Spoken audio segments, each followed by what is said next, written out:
For joining us today. And I'm going to turn things over to our public policy co-chair, Dika Abedin, who will introduce today's speaker.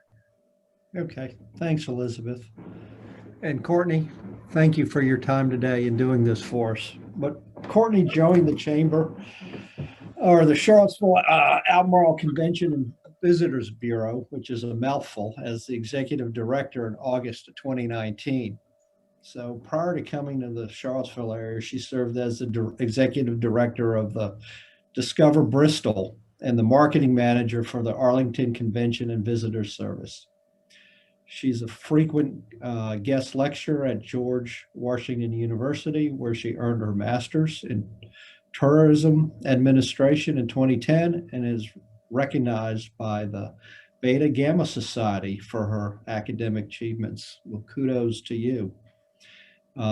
Courtney has a passion for welcoming guests of all backgrounds, beliefs, and orientations to the destination where she works. So with that said, again, Courtney, we thank you very much for your time today and your wisdom.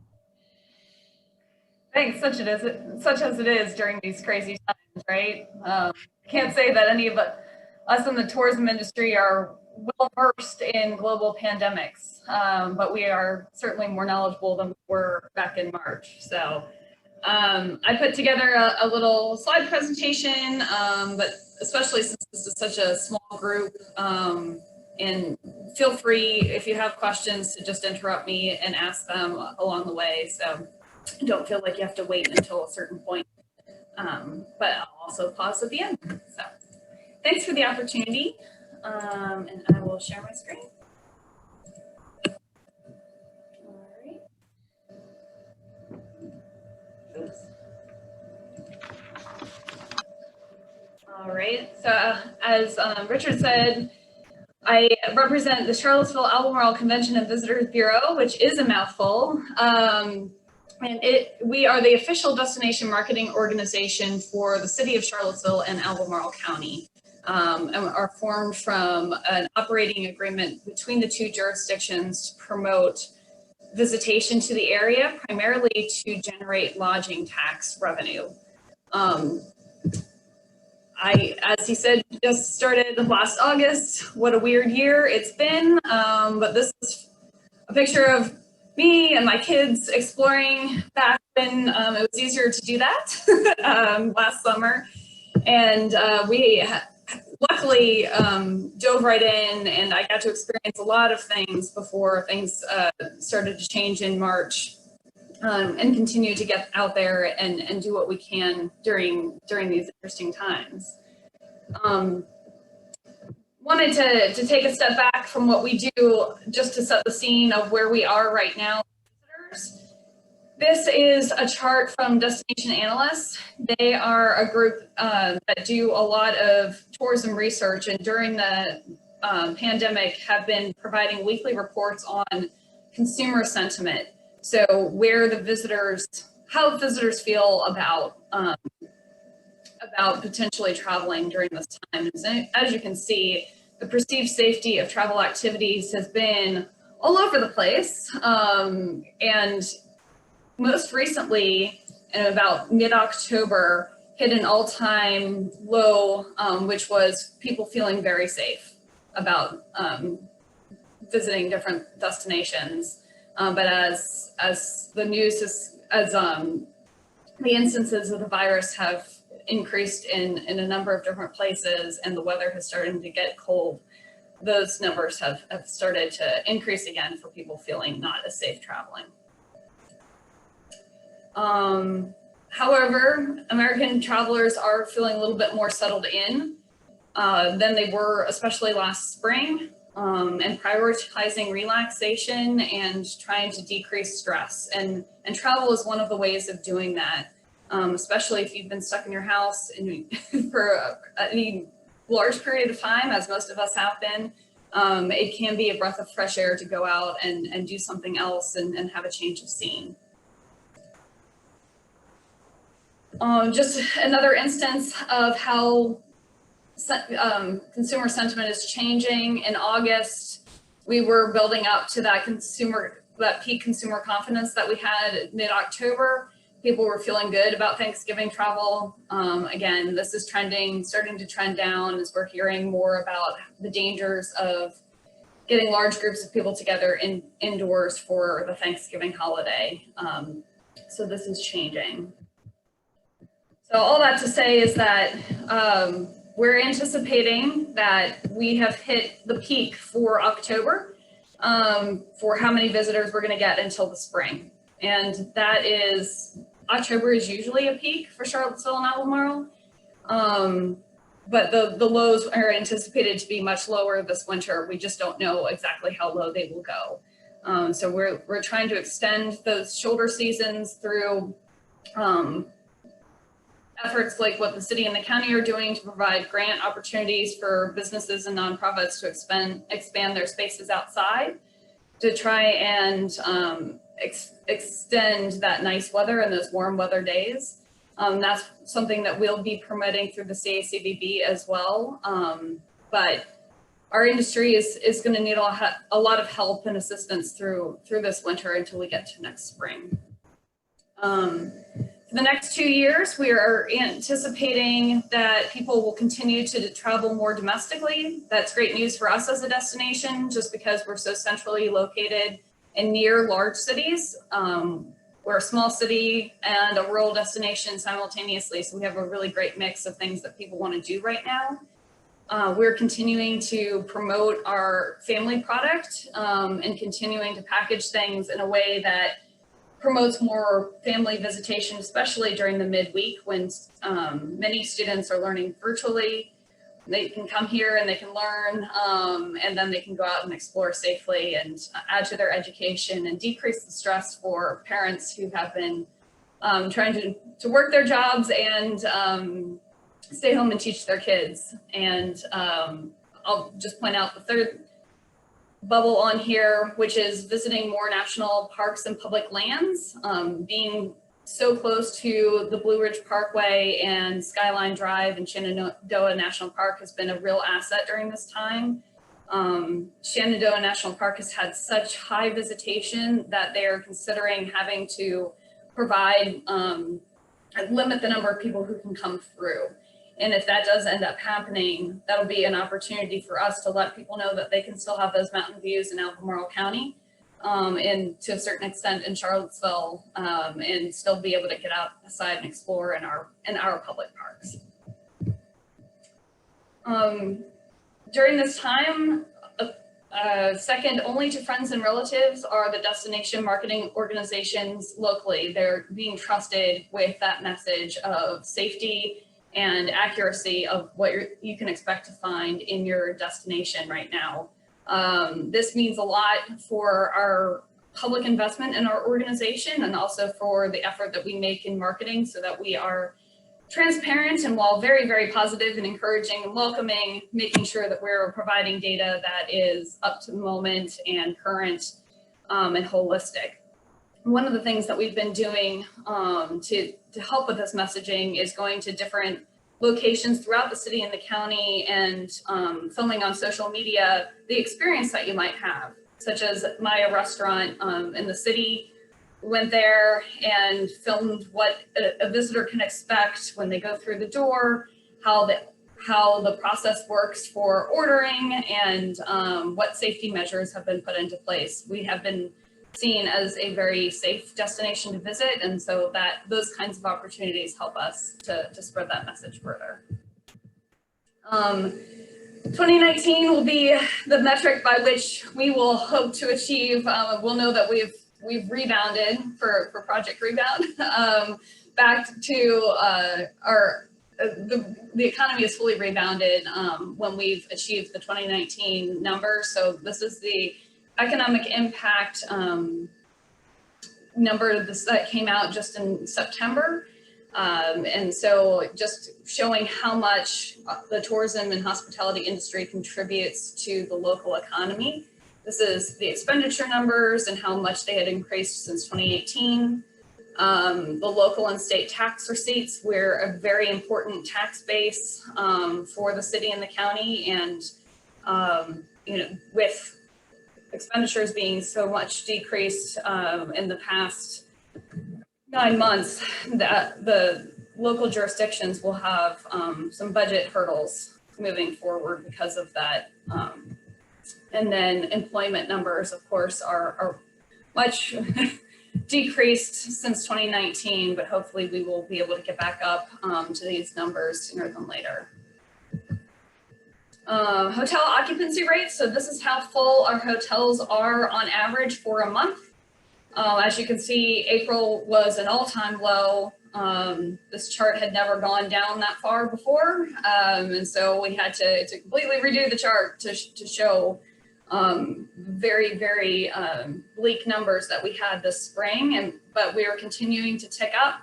October will be an increase over September, but then we anticipate November and this winter going back down to below our average numbers. We're just not sure how far yet. Average daily rate has also continued to tick up. I would guess that will be a little bit more resilient moving forward, that we probably won't see those numbers from April and May again unless something major happens in our destination.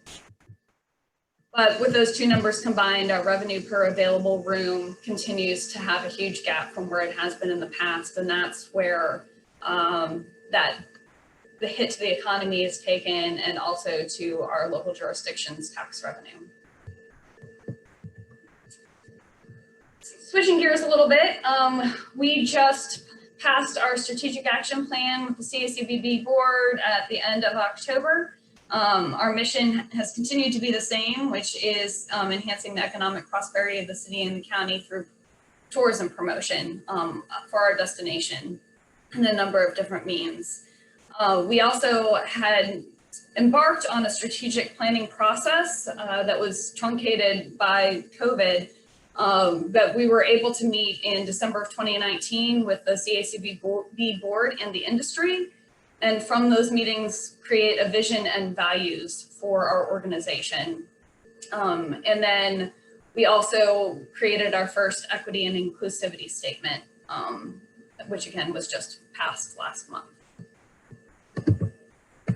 Our strategic action imperatives for that plan are always, the top one's always going to be to drive overnight visitation. We're primarily focused on 2-night minimum stays. That's when we have the most economic impact for our second bullet point, which is to increase visitor spending. The longer that an individual or group stays in destination, the more money they spend. And we want to be spending our advertising dollars to generate those overnight stays where people are intentionally coming here and not just using Charlottesville or Albemarle County as a stopover to another destination. Developing new visitor opportunities gives us a competitive edge and a way for our partners to continue to collaborate. Sharing stories that uplift and inspire are what get people excited about coming to our destination. We do that through social media, our website, our blog, and working with travel writers. And then we are a quasi-governmental organization, so utilizing public funds with transparency and efficiency always needs to be top of mind. I spent 7 years in Arlington as part of their economic development department, and really honed my skills there. And this is very important to me and how we utilize our funds with which we're entrusted. I think I've mentioned partnerships several times. I really truly believe that we get the best work done as an organization when we are able to leverage partnerships and bring people together who may not otherwise know that they have similar goals. We support and promote any hospitality related business. So if you want a business that has any kind of relationship to a visitor, we're happy to promote you all. This slide is actually from last fall when Virginia's for Restaurant Lovers kicked off, but it was interesting to see bringing partners to the table to solve an issue was one of the things that we were doing with Project Rebound. We brought 50 different tourism and hospitality partners together to help identify the issues that we had locally. And also for the third bullet, we have been continuing to connect businesses and nonprofits with local, regional, state, and national resources during this time, with different grant opportunities as we hear about them, and continue to push that messaging out. Just like I did with you all just now, we always share research and trends for our hospitality community. We help to identify gaps in the market, and we promote advertising opportunities through our channels. Businesses can leverage our website by purchasing advertising for a pretty nominal fee on our website. And to a lesser extent right now, we have been doing sales lead distribution. So as meetings or groups have an interest in coming to Charlottesville or Albemarle, we distribute those opportunities to our lodging partners. And we are always open to new ideas and collaborations. And, you know, I am happy to talk to anybody in our community to find out more about their organization and how we can help. Just to highlight a couple of our different communication channels, we have the Visit Charlottesville blog, and this has been greatly increased in popularity during this time. Not everyone is feeling comfortable traveling, but everybody is dreaming about it. So even if we aren't getting those people in market right now, they are seeing content on our website and visiting that and thinking about what they might be able to do in the future, which is a great opportunity for us. We have seen increased media visitation since, I want to say about July. We've had some major articles written. We had a writer in from Essence. We've had a couple of USA Today articles. And we also focus on more regional publications like Tidewater Family Magazine, which are in our target markets. Our target markets right now are Northern Virginia, DC, Hampton Roads, Virginia Beach area, and Raleigh, Durham. We'll also be launching 2 mobile visitor centers this winter. One will have a county schedule and a city schedule so that we will be appearing in multiple places throughout the course of a week. This is the county schedule that we are proposing. I'll show the city one in a minute. And there's enough room in the schedule to participate at special events. And we're really hoping to just learn more about what visitors need right now by being where visitors are, and not expecting them to come to us like they have in the past. And also leveraging those partnerships and learning more about each neighborhood as we're moving forward. So with that was a whole lot of information. So I'll just, before I go to this part, because this was the public policy committee, I did want to say that I'm on the local chapter board for the VRLTA. VRLTA has a number of initiatives they work on for statewide public policy. And if you all are interested in seeing those, I have that website pulled up, or I can share that with Elizabeth to distribute to you all, so you know where the industry at large is focused with the General Assembly this winter. That's it. Well, I'll go ahead and jump in. Thank you for that was a lot of information, and you know, it's useful to see the trends as they are. I think that last point you made about VRLTA would be of interest for this group because you know, as a public policy committee, we have identified certain areas that our business community have expressed, you know, they want us to focus on these issues. And a lot of that did come out through Project Rebound. And it would be helpful for us to know your thoughts on how we could advocate for that part of the business community in a way that your organization can't, and maybe in ways that are either complementary or not counter to what VRLTA is doing. Is that something that you could maybe speak about a little bit? Yeah, let me pull up their document and then we can walk through the things that are the easiest for me to talk about, and I'm not going to pretend to be an expert on any of these things. I just have a familiarity with many of these positions that have been in place for a long time, and then, you know, through the current pandemic, have some of these other things have come to light. The tipped wage and minimum wage are definitely something that our industry has been talking about for a long time. Overall, the industry believes that tipped wage benefits workers more than minimum wage. This is certainly not something the CACPB takes a stance on. And, you know, I think it's probably worth your committee doing some investigation into if this makes sense with the culture locally. A lot of these things are pushed by large organizations, but not everything is. So I'll just leave you all with that. Workforce, this has to do with what workers' rights, deals with workers' rights, and that's illustrated more below. The ABC license is new because of the alcohol to go that's been allowed during COVID.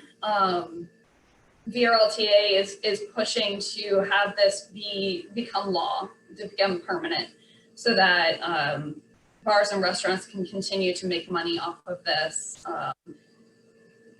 this kind of service. So that would be new and hasn't been discussed by the General Assembly in the past.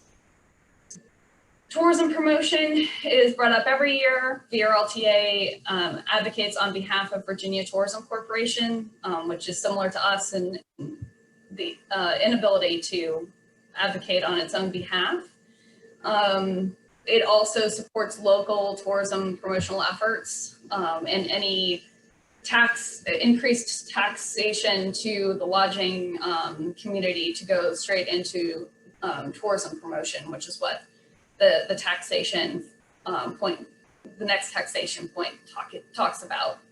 One of the issues that came up during the last General Assembly session and will likely come up for this one is counties being able to have the same taxation authority as cities, which because of the Dillon rule hasn't been the case in the past.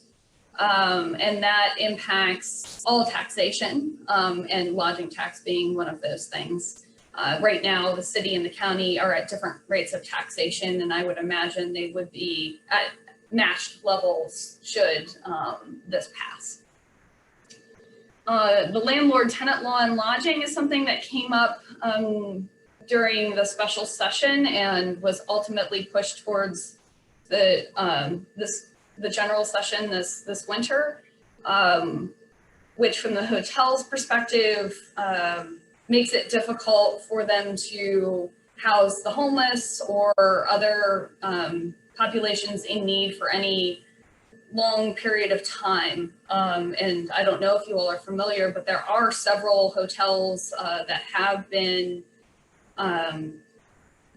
housing some of our homeless during this time and other at-risk populations, and in addition to emergency personnel, medical personnel, people who are visiting loved ones in our hospital systems, and housing for UVA students. So all of those things may be impacted by this change in law.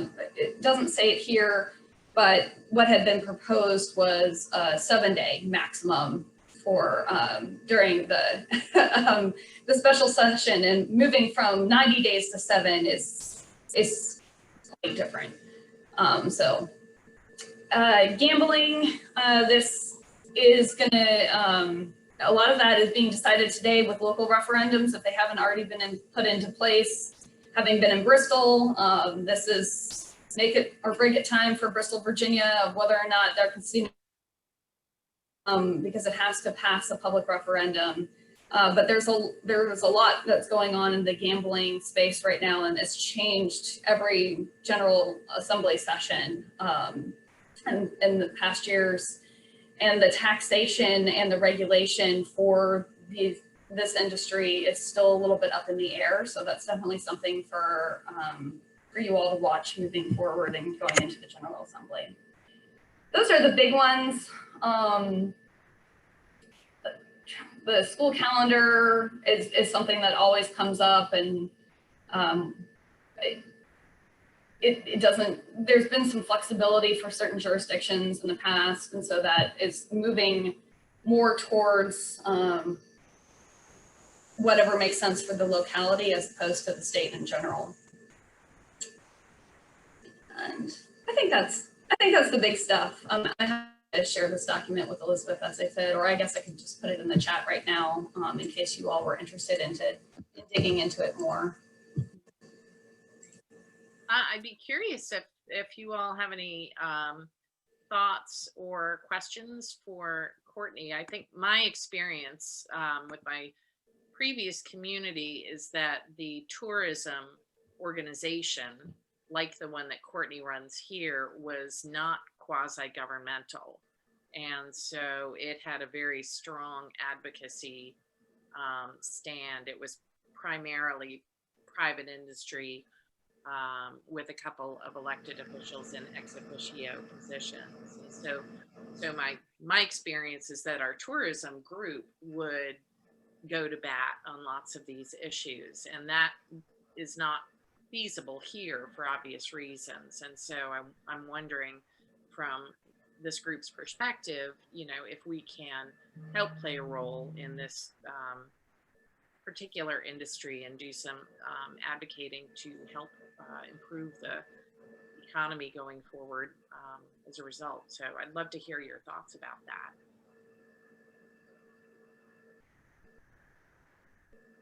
I see Neil unmuted, but I can't hear him. Can anyone else hear him? No. Uh-oh. I'm trying to mute it. Maybe you can put a question in the chat. Yeah, why don't you drop a question in the chat? That's a good idea. Courtney, when you were discussing the mobile visitor centers, there's something about the school case station. I can't remember how the wording was used, but I was curious what that program was that you were doing there. It seemed like it had something to do with schools. I think that was prior to the mobile visitor center conversation, which is we're trying to push midweek visitation for people to do a schoolcation. So, you know, virtually learn from Charlottesville and Albemarle and take a break from being at home, and then go out in the afternoons and evenings to explore our local attractions and other things to do as part of that learning experience. So that's something we've been pushing, and USA Today wrote about that and included us, which was really exciting. Neil, we're still not hearing you. Can you type your comments, please? Thanks. Anybody else? Thoughts?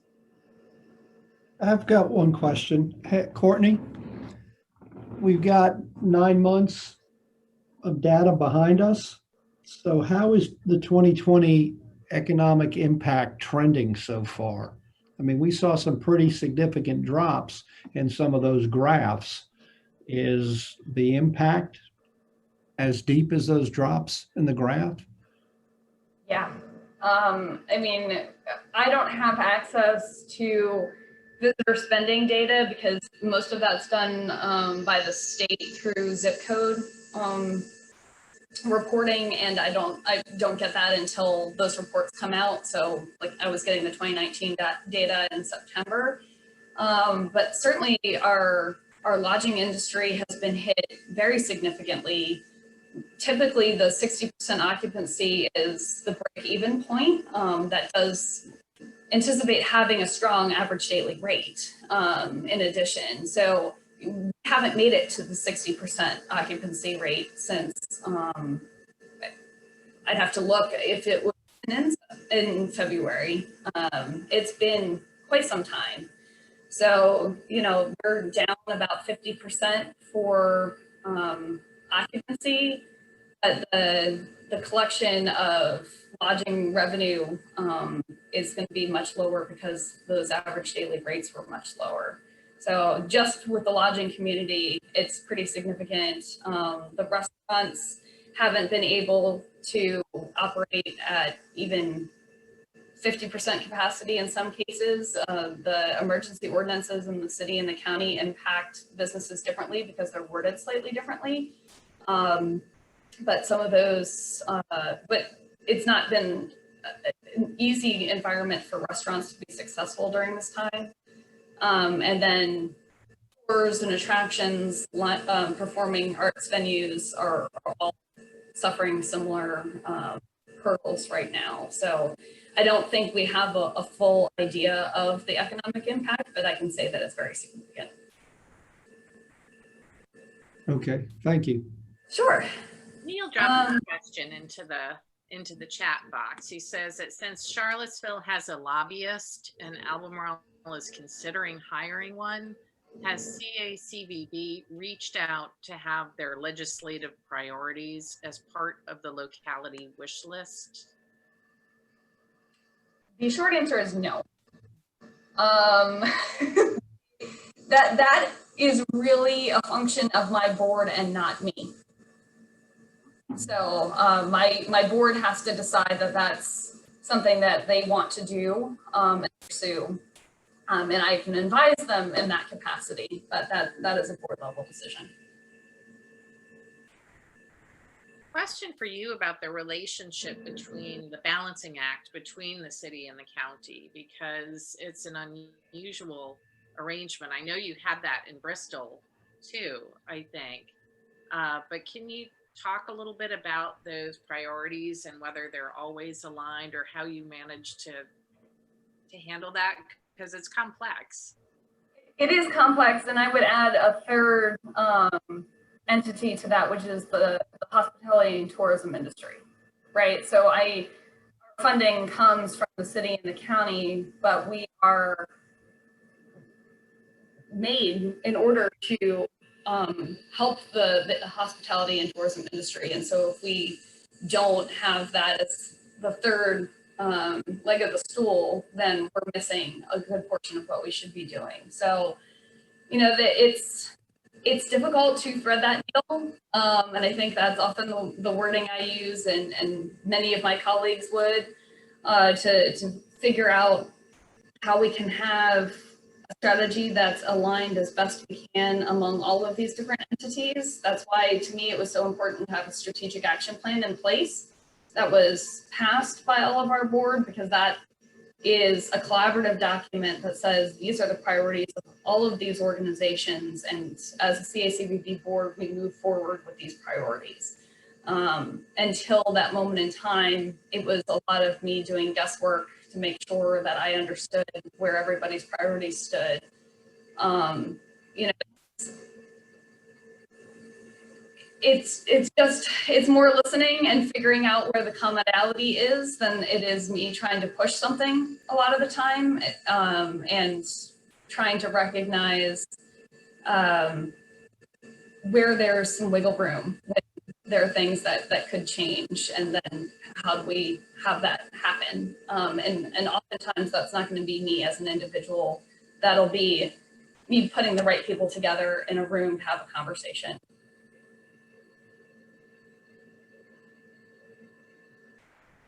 Anyone else?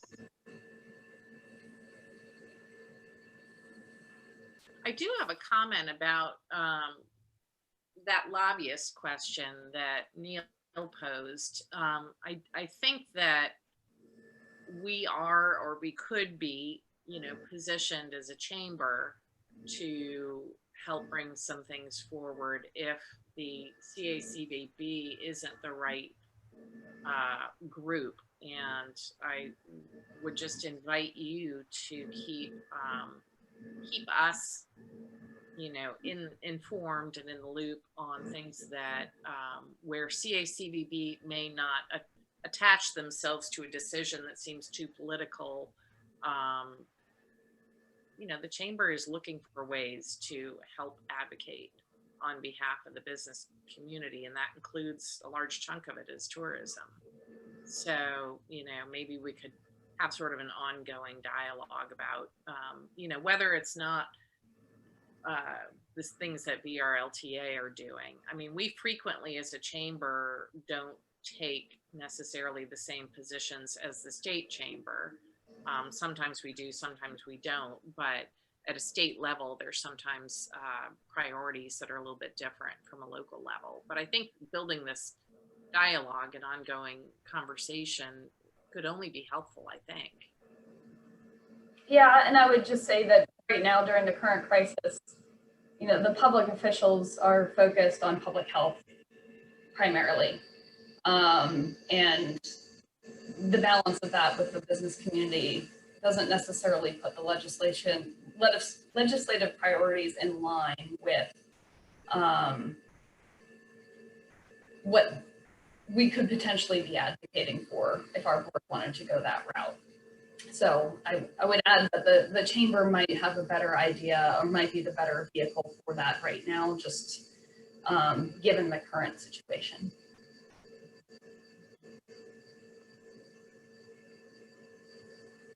Any further thoughts, ideas, comments? Here's a couple of notes. How has the tourism downturn impacted the CACVB budget?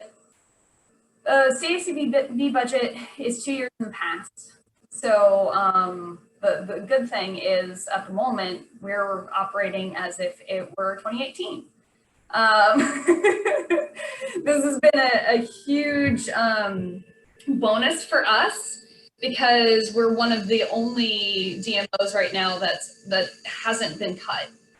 So we have a competitive advantage for letting people know that we're here and that the industry is strong and that we want people to come visit. It's also allowed me to try and prepare for what will inevitably be budget cuts in the future, to the extent that I can mitigate that. I'm trying to do that. We have a fund, the way that our organization is set up so that we can move money from one fiscal year to another. So all of the advertising money we couldn't spend this spring went into that fund and will be pushed forward to subsequent years. So we have a little bit of a cushion, depending on how this winter goes. We may or may not expend all of our advertising funds. If we need to stop again, I hope that won't be the case.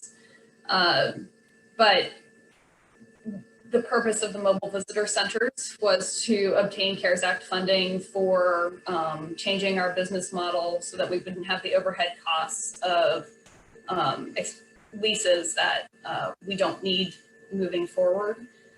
We are trying to have an office space and I'm working on that, but the more money I spend on overhead, the less I can spend on advertising. So just trying to look at all of our contracts, making sure that they're the right ones moving forward. And then we'll probably be putting some RFPs out this winter for things that could stand to have an overhaul. So, I mean, it's been good for us to have a little bit of breathing room from having to deal with the impact of our budget. We are going to have a decrease that's not COVID related next year. So we will have that dip start next year, and then the landslide of whatever might happen with our budget will really hit the following year. And speaking of your advertising, you're now focusing on is it a 4-hour kind of drive time and not the Chicago and other kinds of markets, right? Yeah, we're really looking for the drive market right now. The drive market's always been our strongest. And we are seeing some interest in visitation from places we haven't typically. Roanoke is a new market for us because we're far enough away that it feels like you're getting away. We've typically been too similar in product, I think, for Roanoke to want to visit, but in this day, it's different. We are seeing visitation from New York and Philadelphia, again, because we're a small city that feels like we have big city amenities and a lot of breathing room and beautiful outdoor spaces. So some of those markets are a little bit more expensive. So we're just reaching them through search engine marketing instead of through traditional advertising. But people are willing to drive further for those experiences right now. So typically between the 2-hour and 5-hour drive radius, although we're seeing a lot of people stay over from Richmond just for a change of scene. So we've been reaching out to Richmond too.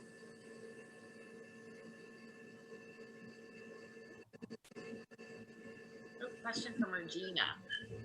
Do you know which venue or interest that is bringing them to Charlottesville? I would say, guessing on Visitation, the wineries are really bringing a ton of people in. The wineries are doing really well right now